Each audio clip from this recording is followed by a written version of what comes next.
Most kids who grew up during the 20th century know the nursery rhyme of Humpty Dumpty. Here's a modern version of that short rhyme. Humpty Dumpty sat on a wall.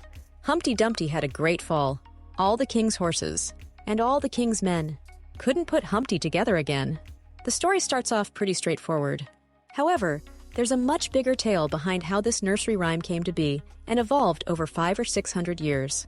Let's dive into the fascinating history of the Humpty Dumpty nursery rhyme.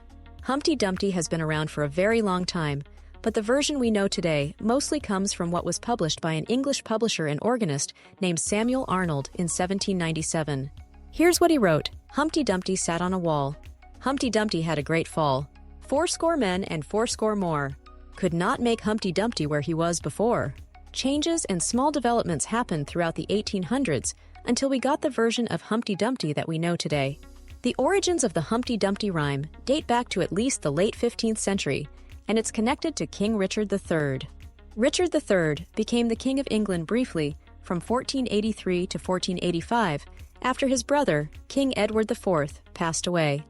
Edward had a son named Edward V, who was supposed to succeed him, but since the young Edward was still a child in 1483, Richard was chosen to be the regent until the boy grew up. However, Richard didn't seem to uphold his brother's trust. He put young Edward and his younger brother Richard in the Tower of London, and they never came out. Many believe that Richard had his nephews killed and took the throne for himself. His rule was challenged by Henry Tudor, a Welshman who defeated Richard in the Battle of Bosworth Field in 1485.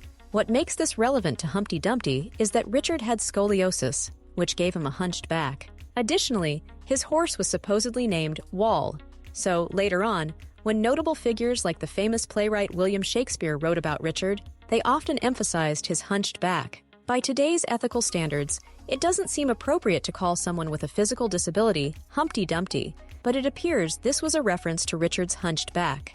When the rhyme mentions him falling off a wall, it might actually refer to his horse. Historical records show that Richard fell off his horse during the Battle of Bosworth Field, and the king's soldiers and men could be talking about his forces failing to win against Henry Tudor's army that day.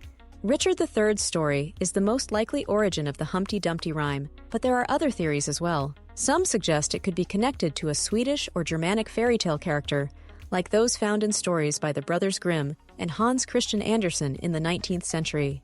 There's also a possible link to slang terms from the 17th and 18th centuries. In Stuart-era Britain, there was a drink called Humpty Dumpty, made from a mix of brandy and ale. This, combined with other pejorative terms that were used at the time to refer to people of shorter stature, suggests that before Samuel Arnold popularized the modern version of the rhyme in the 18th century, Humpty Dumpty was a crude and insulting comedic figure of some sort, a term that was widely applied to people when they were intoxicated. Another theory suggests that Humpty Dumpty was the name of a large piece of ordnance, or a cannon, mounted on the walls of Colchester town in the mid-17th century.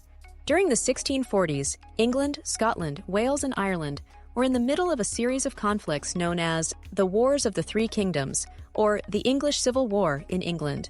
During this time, Colchester found itself besieged as part of the conflict between King Charles I and the English Parliament in 1648.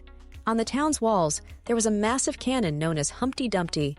The royalists who supported the king held the town, while the parliamentarians surrounded it. At some point, the wall where Humpty Dumpty sat was destroyed by the Parliament's ordnance fire, causing Humpty Dumpty to tumble off the wall. According to this version, the king's men were the royalists, but they couldn't put the cannon back together. After an 11-week siege, they had to surrender to the parliamentary forces. Again, the idea that the Humpty Dumpty rhyme comes from the Siege of Colchester in 1648 is just a theory and not confirmed. What's evident from all these interpretations is that there isn't a single origin story for the Humpty Dumpty rhyme. Instead, it's a rhyme that has been passed down from medieval times, with each generation adding their own twist to fit the events of their era, whether it's Richard III's fall from his horse in 1485, a cannon toppling from Colchester's walls in 1648, or someone tipsy from brandy and ale stumbling around in the 17th or 18th centuries. Each generation has contributed to the version of the rhyme we know today. Please like and share this video and subscribe to History Scroll for more amazing videos like this.